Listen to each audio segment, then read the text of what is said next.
नमो सिद्धाणं नमो आयरीयाणं नमो वज्झायाणं नमो लोये सव्वसाहुणम्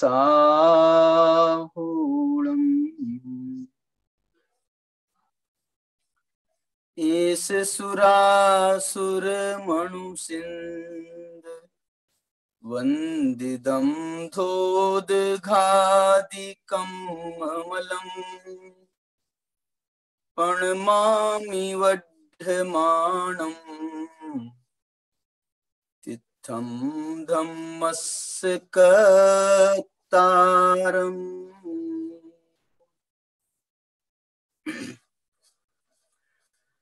ऐषयमाद समुत्थम्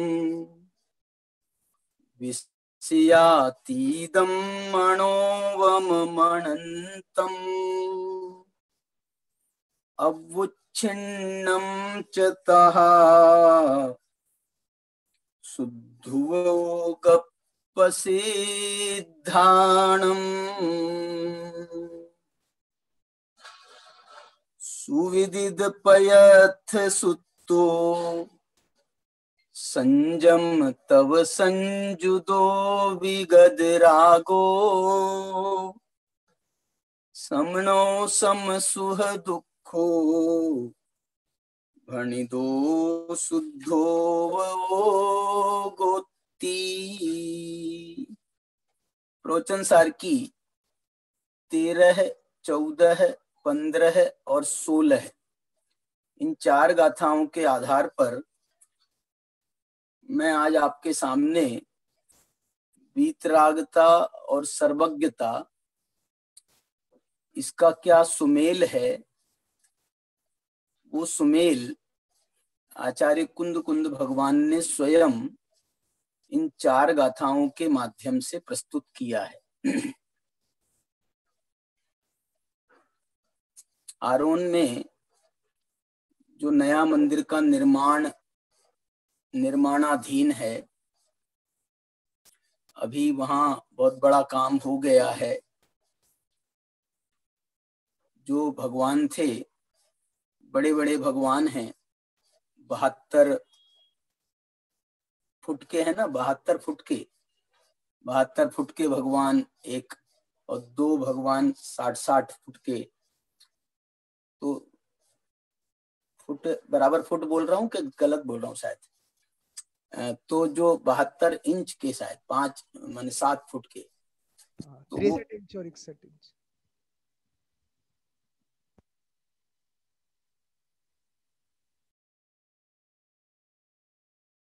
उस जो है ये हमारा आयोजन है। ये आयोजन भगवान को, उनको जो वेदी पर विराजमान करना था, उस एक बहुत बड़ी गतिविधि के उपलक्ष्य में ये आयोजन संपन्न हुआ है और अभी चल रहा है।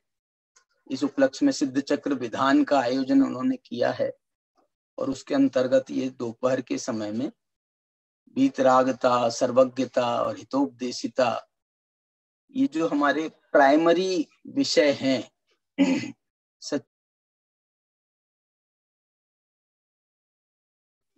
उनकी चर्चा यहाँ पर हम कर रहे हैं। तो वीतरागता और सर्वज्ञता के सुमेल पर मैं बहुत देर से विचार कर रहा था कि इसका वर्णन आगम में कहाँ मिलता है, और इसको आगम सामने रख करके ही मैं आपके साथ में ये चर्चा करना चाहता था। तो बहुत देर बाद में विचार करने पर ये ख्याल में आया, अरे ये प्रवचन सार में यही तो है, 13, 14, 15, 16, ये शुद्धोपयोग अधिकार है।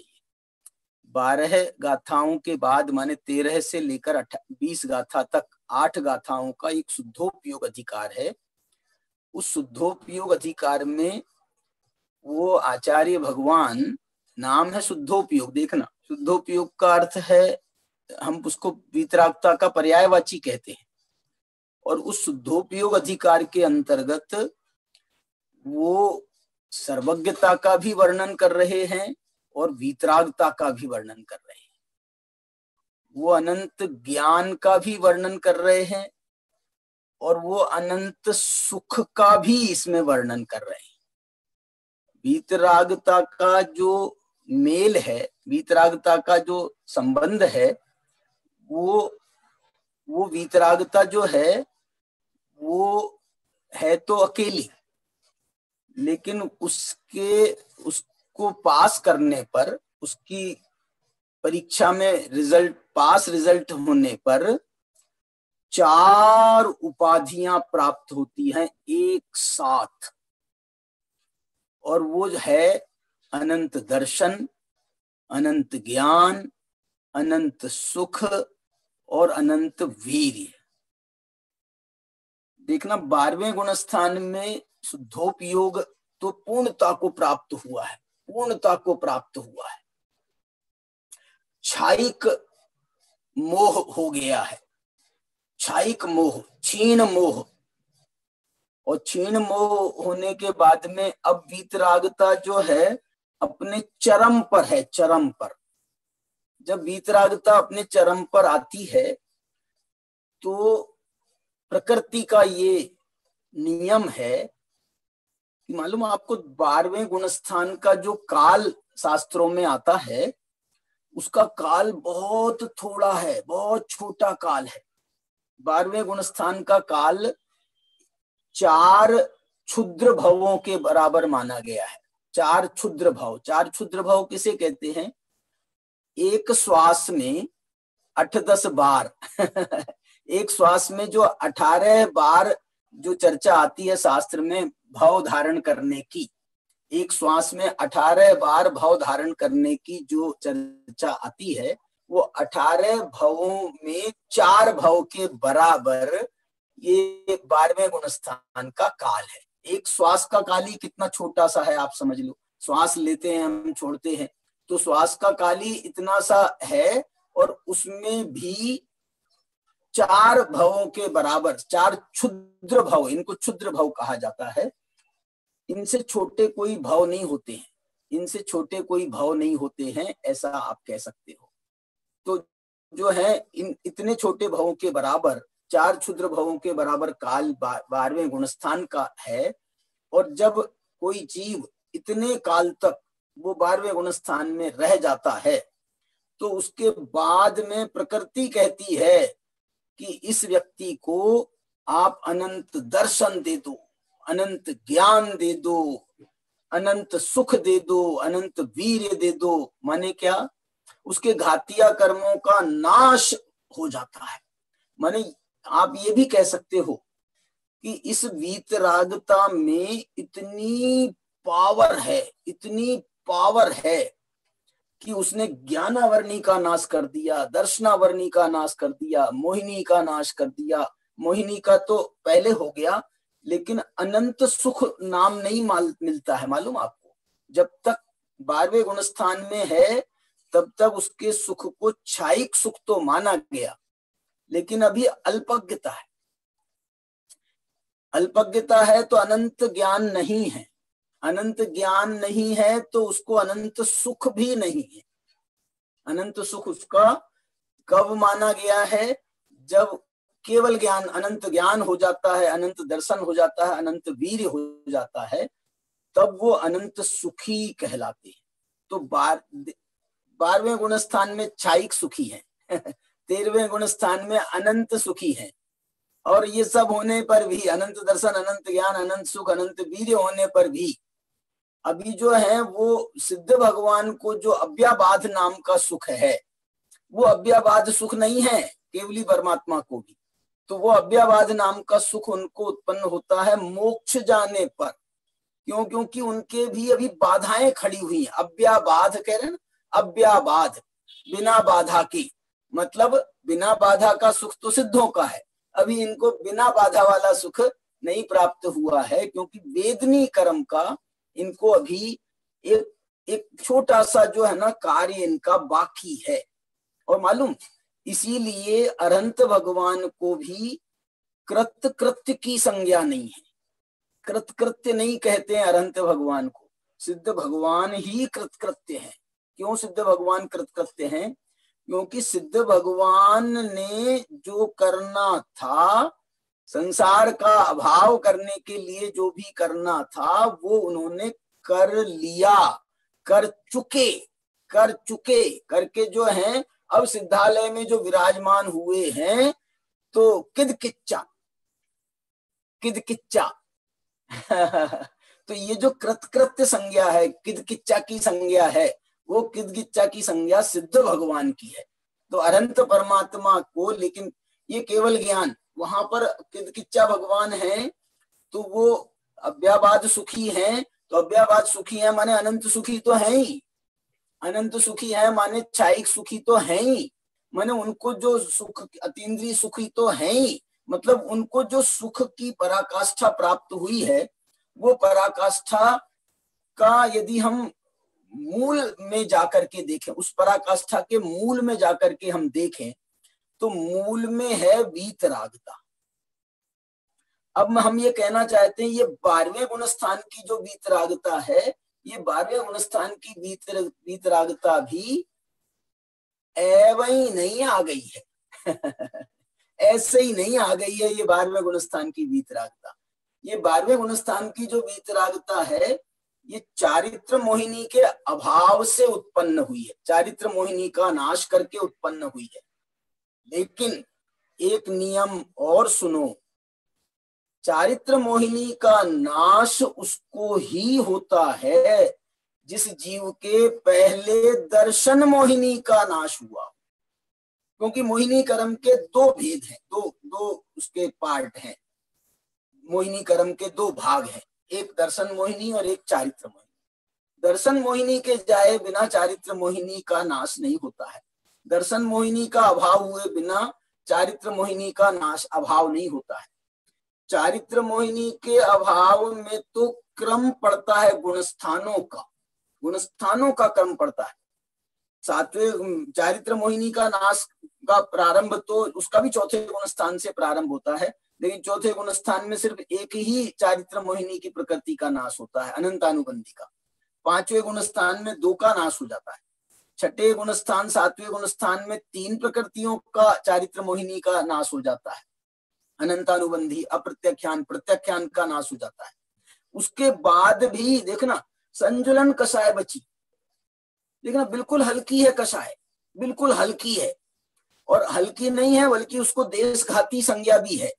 इनको तो अनंतानुबंधी अप्रत्याख्यान प्रत्याख्यान को सर्वघाती संज्ञा है, सर्वघाती और लेकिन इसका नाम है संज्वलन।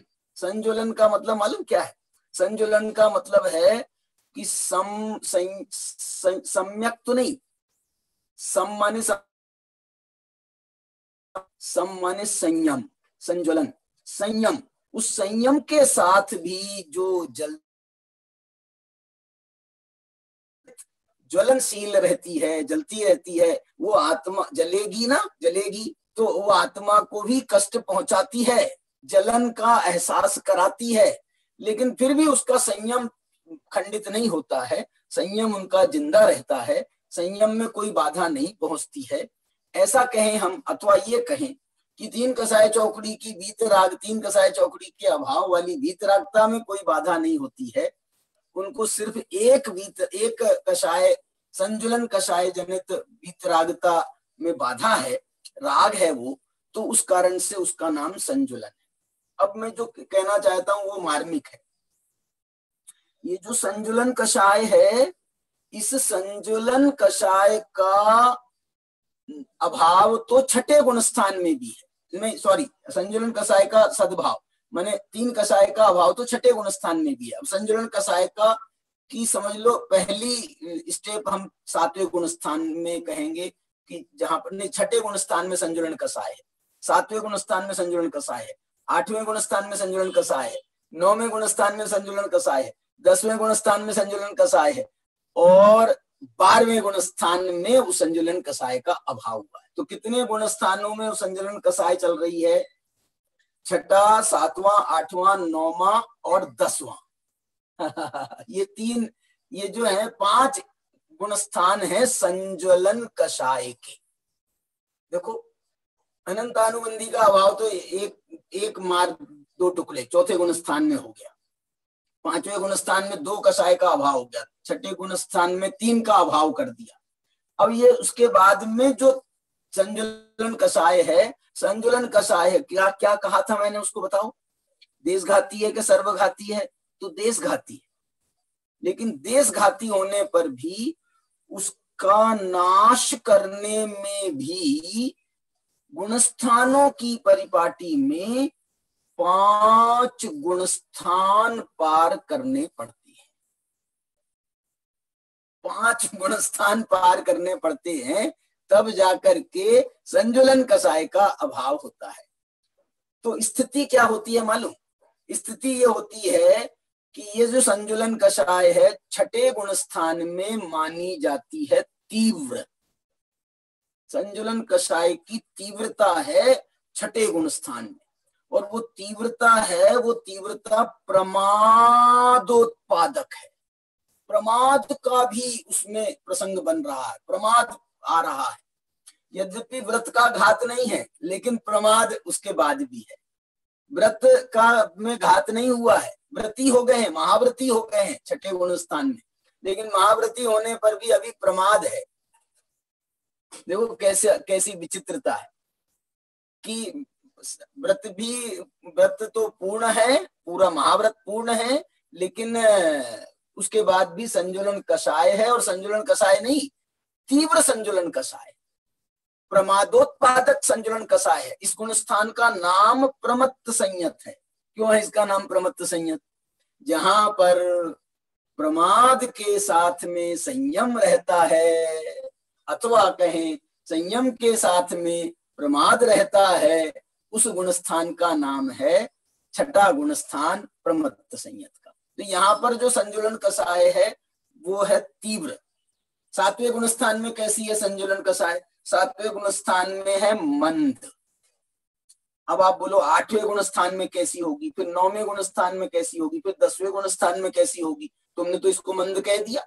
7वें गुण स्थान में मंद है संजुलन कषाय। अभी और सुनो, 8वें गुण स्थान में है मंदतर। क्या बोला? 8वें गुण स्थान में है, 7वें गुण स्थान में है मंद, 8वें गुण स्थान में है मंदतर, 9वें गुण स्थान में है मंदतम, सुपरलेटिव डिग्री। अब आप बोलोगे 10वें गुण स्थान में क्या होगा? 10वें गुण स्थान में क्या होगा? अब मंदतम तो वही हो गई है, मंदतम हो गई है। अब 10वें गुण स्थान में उस मंदतम की भी एक और ऊपर की स्टेज है, और उस स्टेज का नाम है सूक्ष्म। माइक्रोस्कोप से देखना पड़ेगा, तब जाकर के आपको वो संजुलन कषाय दिखाई देगी 10वें गुण स्थान में। क्यों? क्योंकि वहां पर क्रोध नहीं है, मान नहीं है, माया नहीं। संजुलन क्रोध नष्ट हो गया, संजुलन मान नष्ट हो गया, संजुलन माया नष्ट हो गई। अब उनको सिर्फ रह गई है संज्वलन लोभ, सूक्ष्म सांपराय, सूक्ष्म राग। लोभ में कषाय जैसा लगता है तो बोले कषाय मत करो, कहो उसको सांपराय कह दो, सांप नहीं, उसको राग कह दो, राग कह दो। तो सूक्ष्म राग कहा, सूक्ष्म राग में भी संतोष नहीं हुआ तो बोले सूक्ष्म सांपराय। सांपराय, ये सांपराय जो है ना, सूक्ष्म सांपराय ऐसी कषाय है कि इस कषाय का आप नाश नहीं कर सकते। सुनना घबराना नहीं, इस कषाय का आप नाश नहीं कर सकते। ये जो बड़ी स्थूल थी ना जो कषाय, तो इनका तो हमने बुद्धि पूर्वक उद्यम करके, वो श्रेणी आरोहण करके, वो करण लब्धि, करण परिणाम करके हमने इनका नाश किया है बाकायदा। अधय करण, अपूर्व करण, अनिवृत्तिकरण। 9वें गुण स्थान में अनिवृत्तिकरण हो गया। अब अनिवृत्तिकरण में भी हमने इतना बड़ा करण कर दिया। अब मालूम 10वें गुण स्थान में ये जो भव्यात्मा है, ये अब वो उसकी तरफ से भी विकल्प छोड़ देता है। बोले अब मेरे को जितना संभव था उतनी तो मैंने दम लगा दी, और हो गया, तेरा काम हो गया है। फिर 10वां गुणस्थान क्या है? वो 10वां गुणस्थान जो है वो ये कहता है कि अब तुम जो है ना शांत हो जाओ, शांत हो जाओ, शांत हो जाओ। अब ये जो कषाय जितनी सी बची है, इसके निमित्त से जो मोहिनी कर्म भी बचा है, वो इतना सा बचा है, इतना छोटा सा बचा है कि वो अपने आप नष्ट होने वाला है। मैंने उसके नाश करने के लिए पुरुषार्थ अनिवार्य नहीं, करण लब्धि में पुरुषार्थ होता है। तो यहाँ पर जो है वो पुरुषार्थ नहीं कुछ भी चल रहा है, न बुद्धिपूर्वक न अबुद्धिपूर्वक, कोई पुरुषार्थ की श्रेणी नहीं चल रही है, सूक्ष्म सांप्राय। इसको मैं एक उदाहरण ऐसा देता हूं कि जैसे हम अपने घरों में पोछा लगाते हैं ना, पोछा लगाते हैं, तो पहले जो पोछा लगाया जाता है, पोछा लगाने का एक क्रम होता है। क्या क्रम होता है? जैसे हम महीने भर बाद में अपने घर आ रहे हो, महीने भर हमने यात्रा पर गए हो और उसके बाद में हम अपने घर आ रहे हो। अब घर आते हैं तो उसके हमने बोला भैया सफाई करना है, तो कैसे करते हैं सफाई? तो पहले तो हम सफाई करते हैं खरेटा से, क्योंकि वो जो वो है ना धूल है वो जम गई है, इसलिए वो खरेटा से हम उसकी धूल को भी निकालते हैं, उसको ऐसा घिस घिस करके। तो वो घिसने से उसकी जो धूल है वो निकलती है। और उसके बाद में हम लगाते हैं एक मोटी झाड़ू से, मोटी झाड़ू से, माने एक तो लगाते हैं खरेटा, उसके बाद में लगाते हैं मोटी झाड़ू, और तीसरे नंबर पर फिर हम लगाते हैं वो बारीक वाली, क्या बोलते हैं, कौन सी झाड़ू? फूल झाड़ू, फूल झाड़ू बोलते हैं। तो फिर हम फूल झाड़ू से उसको झाड़ते हैं। अभी झाड़ू लगाई जा रही है, झाड़ू लगाई जा रही है, फूल झाड़ू लगाते हैं। अब ये 3 स्टेप होने के बाद में फिर जब है उसको हमको संतोष हो जाता है कि भैया अब हमारा ये सब काम सफाई तो हो गई है अच्छे से, लेकिन उसके बाद भी अभी वो नाश नहीं हुआ है। तो हम क्या करते हैं, फिर लगाते हैं पोछा। पोछा भी 2 प्रकार का लगाते हैं। 2 प्रकार का पोछा कैसा होता है? पहला पोछा जब लगाते हैं तो बहुत धूल थी ना अभी 1 महीने की, तो उसमें पहले पोछे में तो बहुत गंदगी निकलती है, बार बार हम उसको पोछा लगाते हैं, फिर उसको बार बार निचोड़ते हैं, फिर पोछा लगाते हैं, फिर निचोड़ते हैं, ऐसा करके। और जब बाल्टी देखते हैं ना तो बाल्टी इतनी गंदा हो जाता है पानी कि भैया अरे बाप रे। तो अभी जो है ना ये पोछा तो लग गया है हमारा, अब ये जो है फाइनल पोछा लगना बाकी है। अब एक बार फाइनल पोछा और लगा देंगे तो हम समझेंगे कि हमारा काम हो गया। फिर ये मैंने 5 स्टेप बताई हैं आपको, 5 गुण स्थान है ना संजुलन कसाई के तो संजुलन कसाई के 5 गुण स्थानों के लिए मैंने ये 5 स्टेप बताई है। एक तो खरेटा वाला झाड़ू, दूसरा मोटी झाड़ू, और फिर ये बारीक झाड़ू फूल झाड़ू, और उसके बाद में पोछा गीले कपड़े उससे गंदा कपड़े वाले से, और फिर साफ स्वच्छ कपड़े से जगह भी साफ हो गई है, अब उसको झाड़ू हम लगाते हैं। अब इसके बाद की बात मेरे से सुनो आप। इसके बाद की कहानी ये है कि यदि कोई काम वाली हमारे घर में काम करती है और वो पोछा लगा रही है, आखिरी वाला पोछा लग रहा है उसका, और उसके बाद में घर का मालिक भी आकर के यदि उसमें घुसने की कोशिश करता है उस एरिया में, तो वो झाड़ू वाली नौकरानी भी वो मालिक को भी डांट देती है, खबरदार जो अभी मेरे एरिया में आए तो क्यों डांटती है? अरे ये अब जो है ना इसको सूखने तो दो, सूखने तो दो, सूखने तो दो। अरे मैं तो एक ये जो है ना, मैं आपको एक कुछ काम, मैं आपको ये सूखा कपड़ा दे रहा था, आप इसको कुछ सुखा दो, आप इसको सुखा दो जल्दी, मेरे को काम है, जल्दी सुखा दो। नहीं, अब तुमको 1 मिनट इंतजार करना पड़ेगा। ये जो है ना सूखने वाला है, स्वयं सूखने वाला है। अब ये तुम आ जाना, फिर तुमको जो दिखाए सो करना। ऐसे ही ये सूक्ष्म संप्रदाय में उसने भी काम करना भी, और हमको भी दरवाजे पे खड़े होकर के वो रोक रही है कि तुमको अंदर नहीं जाने दूंगी, और वहां जो है उसको 1 मिनट का इंतजार करने को दिया है, ऊपर पंखा भी चला दिया है ताकि वो जो है मंद मंद हवा चलती रहे। और ये जो कषाय का जो सूक्ष्मता है वो भी समाप्त हो जाए, ऐसा कह करके ये पूर्ण वीतरागता का जन्म होता है। 10वें गुण स्थान से सीधे 12वें गुण स्थान में पहुंचते हैं। ये है, ये वीतरागता की प्रारंभिक कहाँ स्टेज हुई थी? चौथे गुण स्थान से प्रारंभ होकर के ये बढ़ते बढ़ते बढ़ते बढ़ते बढ़ते बढ़ते 10वें गुण स्थान के अंत में ये 12वां गुण स्थान में वो क्षीण मोह की अवस्था बन जाती है। और उस क्षीण मोह की अवस्था में ये बात, ये घटना घटती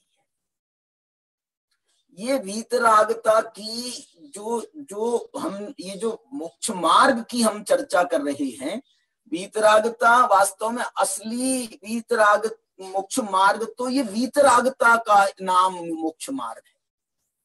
वीतरागता का नाम मोक्ष मार्ग क्यों है? क्योंकि फिर तो केवल ज्ञान होना है, वीतरागता के बाद में केवल ज्ञान होना है। केवल ज्ञान तो मोक्ष मार्ग नहीं है, वो तो मोक्ष है। केवल ज्ञान तो मोक्ष का नाम है। एक संसारियों का जो मोक्ष है उसका नाम केवल ज्ञान संसारियों का मोक्ष है, और जो सिद्धों का मोक्ष है वो उसमें भी केवल ज्ञान रहता है। केवल ज्ञान जो है ऐसी चीज है कि जो यहाँ भी रहती है और वहां भी रहती है, संसार में भी रहती है और मोक्ष में भी रहता है। और केवल ज्ञान ही नहीं, इसके साथ में क्षायिक सम्यक दर्शन वो संसार अवस्था में भी था, चौथे गुण स्थान से आ गया था, चौथे गुण स्थान में भी आ गया था। और वो जो है केवल ज्ञान होने पर भी है और सिद्धों में भी है। और एक बात मेरे को, मैं बोले बिना नहीं रह पा रहा हूं, ये जो क्षायिक सम्यक दर्शन चौथे गुण स्थान में उत्पन्न हुआ था, और अब जो ये है सिद्धों में भी इसको क्षायिक सम्यक दर्शन कहा जा रहा है। देखो, क्षायिक सम्यक दर्शन वहां से हो गया, लेकिन केवल ज्ञान अभी अनंत चतुष्टय प्रकट हुआ है। उस अनंत चतुष्टय में क्षायिक सम्यक दर्शन का कोई नाम नहीं लिया जा रहा। अनंत दर्शन, अनंत ज्ञान, अनंत सुख, अनंत वीर्य, मोहिनी कर्म के अभाव से हुआ है अनंत सुख, तो भी उसका नाम नहीं लिया जा रहा क्षायिक सम्यक दर्शन, क्षायिक सम्यक दर्शन। लेकिन जब हम उनको देखते हैं सिद्ध भगवान को, और उनके जो 8 गुण प्रकट हुए हैं, ये सिद्ध चक्र विधान की पहली पूजा उन्हीं 8 गुणों पर आधारित है। पहली पूजा 8 अर्घों की है ना, वही 8 गुण हैं। और उन 8 गुणों में पहले गुण का नाम है समकित दर्शन ज्ञान अगुरु लघु अवगाहना सूक्ष्म बीरजवान निराबाध गुण सिद्ध की। उसमें अब जो है, माने देखना, हमको, मुझे तो ऐसा लगता है ये सिद्धों में इस क्षायिक सम्यक गुण को प्रधानता क्यों दी गई। 8 गुण बताए सिद्धों के, पहला गुण है क्षायिक संकित, संकित दर्शन ज्ञान। संकित पहला गुण माना गया। क्यों उसको इतनी प्रधानता दी गई है? अरे उसने तो सबसे पहले, इस संकित ने ही सबसे पहले इन सिद्धों को मोक्ष मार्ग में, सिद्धों के मार्ग में सबसे पहली कड़ी इसी ने तो रखा था। सबसे पहला कदम तो इसने ही रखा था। इसलिए हम उस पहले कदम को बिल्कुल नहीं भूल सकते। क्षायिक सिद्ध भगवान के 8 गुण याद कर रहे हो, और वो सम्यक दृष्टि के चौथे गुण स्थान में जो क्षायिक सम्यक दर्शन हो गया था, उस सम्यक दर्शन को आप यहाँ पर याद कर रहे हो, यहाँ पर आप उसको सिद्धों के गुण बता रहे हो। बोले हम कैसे भूल जाएं उसको, हम उसको कैसे भूल जाएं? कितना बहुत मार्मिकता है। और ऐसा ही जब ये जो केवली भगवान है ना, 13वें गुण स्थान में अरहंत भगवान के भी जो उनके 9 प्रकार के क्षायिक भाव कहे गए हैं, 9 प्रकार के क्षायिक भाव। ये 8 सिद्धों के गुण अलग, लेकिन जब इनके 9 प्रकार के क्षायिक भाव कहे गए हैं, उन क्षायिक भावों में भी अरहंत भगवान के भी 9 क्षायिक भावों में पहला क्षायिक भाव, 9 भेद है ना क्षायिक भाव के तत्वार्थ सूत्र में, ज्ञान, दर्शन, लब्धे, वो है ना, दान लाभ भोग वीर्याणि च, ज्ञान दर्शन दान लाभ भोग वीर्याणि च, और च शब्द से छायिक सम्यक दर्शन और छायिक सम्यक दर्शन और छायिक चारित्र, इनका अंतर्भाव करके ये 9 छायिक भाव के भेद बनते हैं। उसमें पहला काम होता है छायिक सम्यक दर्शन का, पहला छायिक भाव छायिक सम्यक दर्शन का।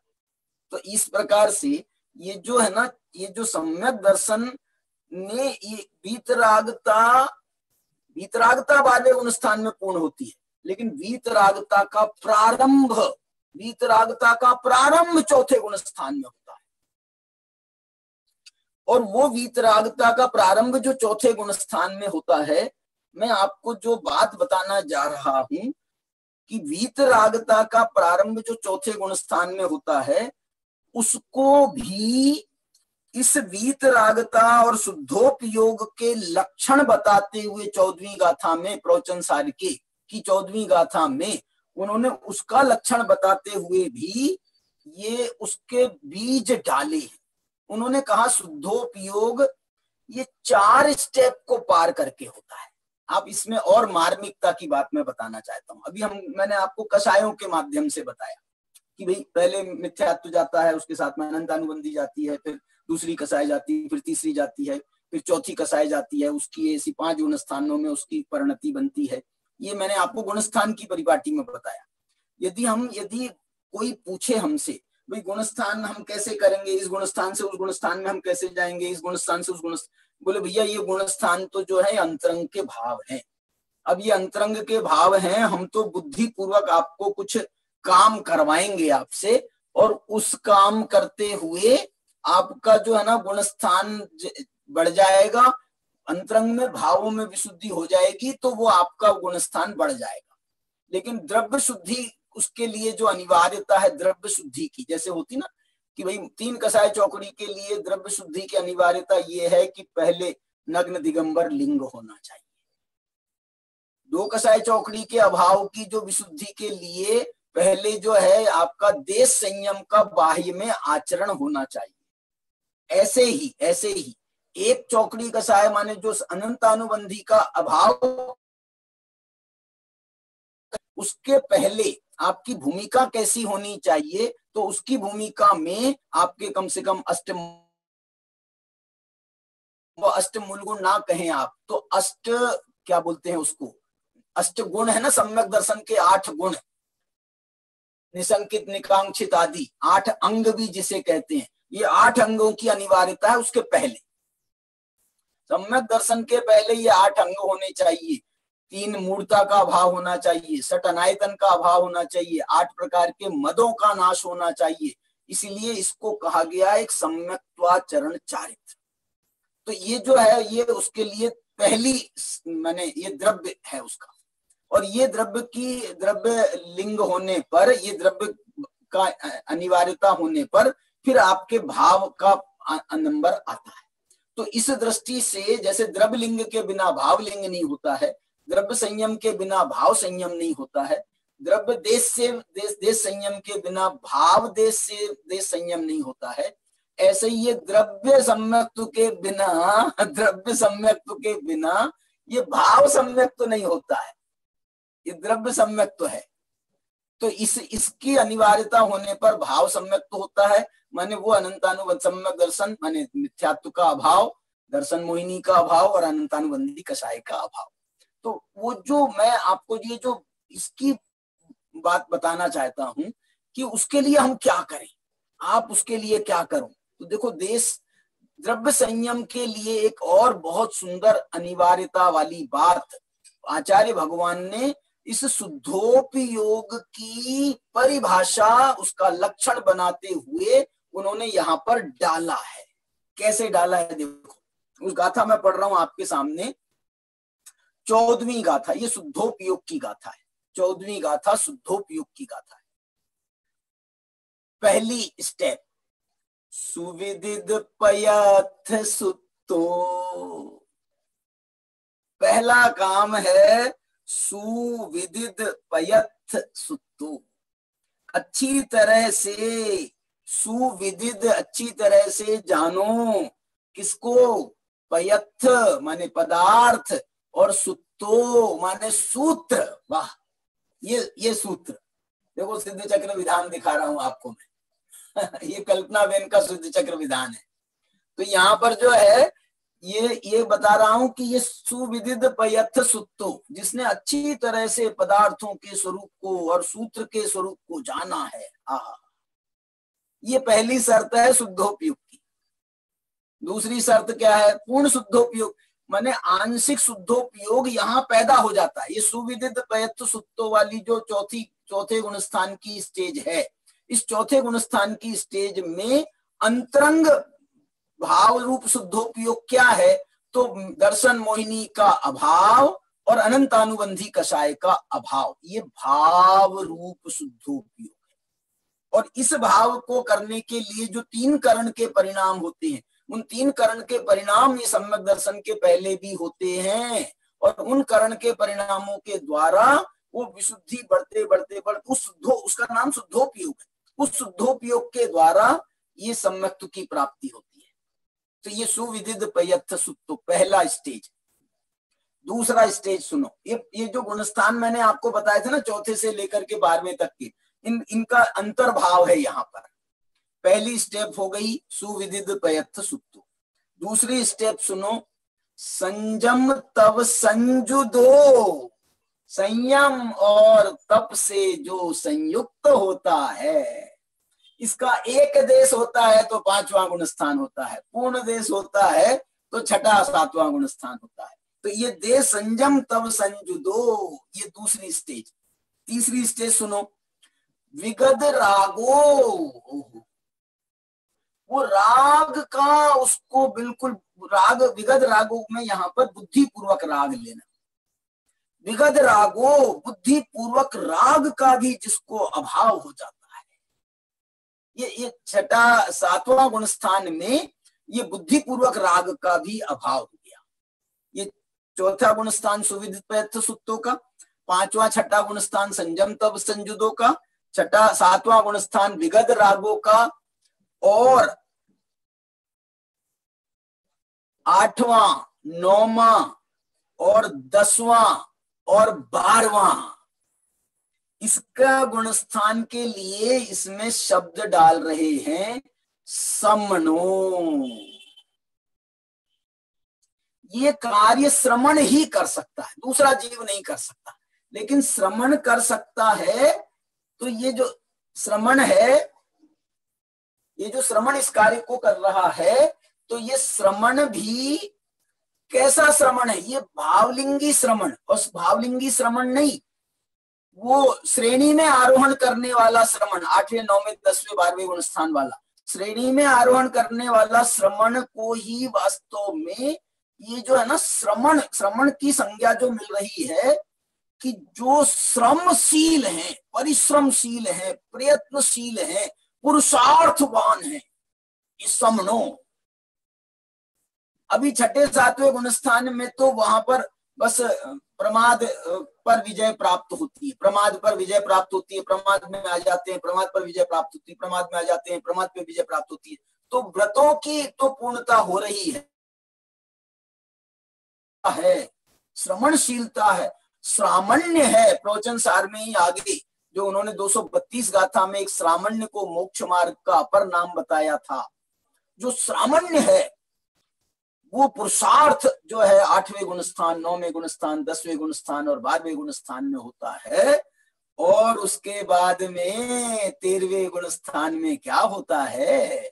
तो 13वें गुणस्थान में सम सुह दुखो, माने वो अब सुख और दुख में समानता को धारण करते हैं। पूर्ण वीतरागता हो गई तो सुख दुख में समानता को धारण करते हैं।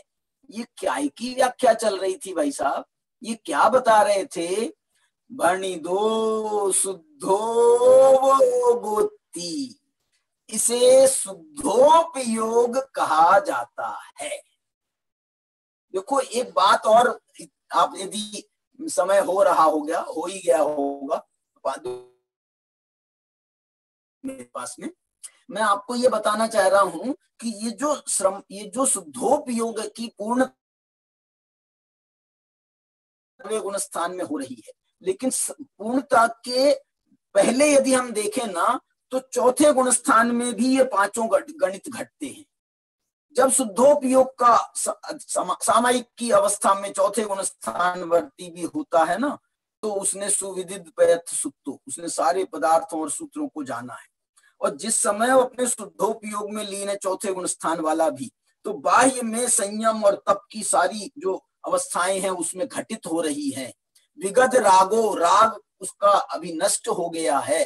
अभी वहां पर जो है जिन पुण्य पाप नहीं की ना, उसने कोई प्रकार का राग नहीं कर रहा है।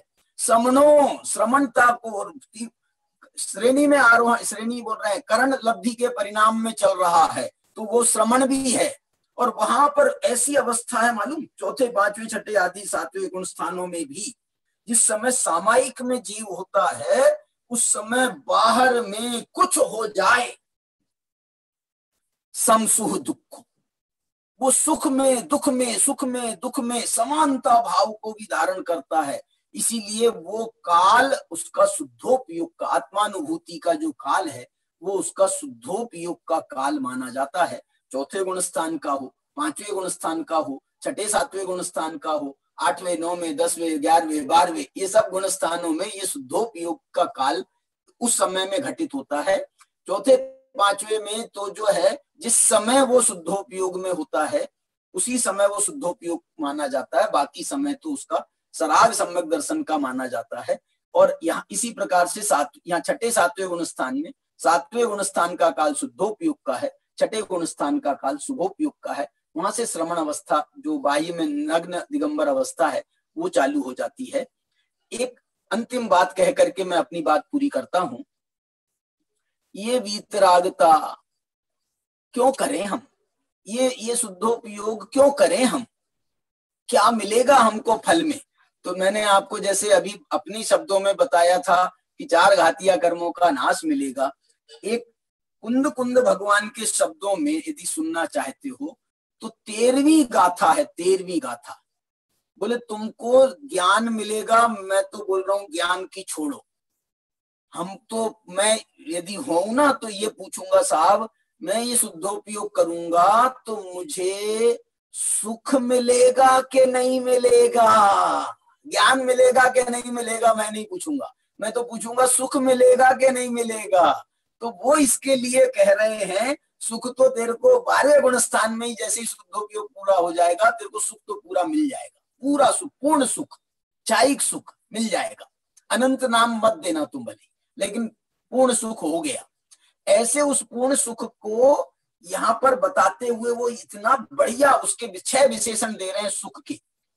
ऐसयमाद समुत्थम विषयातीदम अणोवम अनंतम अवुच्छिन्नम च सुहम शुद्धुव ओगप्प सिद्धाणम। जिन्होंने शुद्धोपयोग को सिद्ध कर लिया है उन्हें ऐसा सुख प्राप्त होता है कि उस सुख को कहते हैं ऐसे, अतिशय सुख को प्राप्त होता है।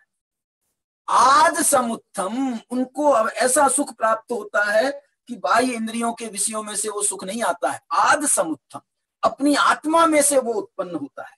कैसा सुख प्राप्त होता है? विषयातीदम, विषयों से अतीत, विषयातीत सुख प्राप्त होता है। अनोवमम, वाह, अनुपम सुख प्राप्त होता है। और कैसा होता है? अनंतम, अनंत सुख प्राप्त होता है। अनंत सुख माने जिसका कभी अंत नहीं होगा, ऐसा अनंत सुख प्राप्त होता है। अव्युच्छिन्नम, और अव्युच्छिन्न सुख प्राप्त होता है, जो मैंने आपको पहले बताया था। अव्युच्छिन्न सुख हो जाएगा सिद्धों का, अनंत सुख हो जाएगा अनंतों का, अनुपम सुख हो जाएगा 12वें गुण स्थान वालों का, विषयातीत सुख हो जाएगा 7वें गुण स्थान वालों का, आद समुत्थम सुख हो जाएगा ये छठे पांचवें छठे वालों को, और ऐसे पहले गुण चौथे गुण स्थान में भी उसको ऐसा सुख मिलता है कि वो सुख जो है आज तक अनंत काल में ऐसा अतीन्द्रिय आनंद जिसको नहीं प्राप्त हुआ वो उसने अपने शुद्धोपयोग के बल से वो प्राप्त करता है। ऐसा ये शुद्धोपयोग और ऐसा ही उसका आनंद। इसके बाद में 15वीं गाथा और 16वीं गाथा में उन्होंने वो भी दे दिया कि ज्ञानावरणी का नाश हो गया है, दर्शनावरणी का नाश हो गया है, अंतराय का नाश हो गया है, तो लो अनंत दर्शन, अनंत ज्ञान, अनंत सुख, अनंत वीर्य। और 16वीं गाथा में उसको कह दिया कि जा, तुझे हम स्वयंभू कहती हैं। स्वयंभू की संज्ञा वो केवल ज्ञानी भगवंतों को प्राप्त होती है। इस प्रकार से ये वीतरागता और सर्वज्ञता ये जो विषय हमारा आज चलेगा अभी, उसका ये जो है मैंने थोड़ी भूमिका स्वरूप ये प्रवचन सार की 4 गाथाओं के आधार पर अपनी बात कही। और आपको इसमें जो है बहुत बहुत इसमें मर्म है। आप जो है इनको मूल गाथाओं से भी आप देखें, गुरुदेव श्री के प्रवचनों को भी इसमें इन गाथाओं के सुनेंगे तो आपको बहुत बहुत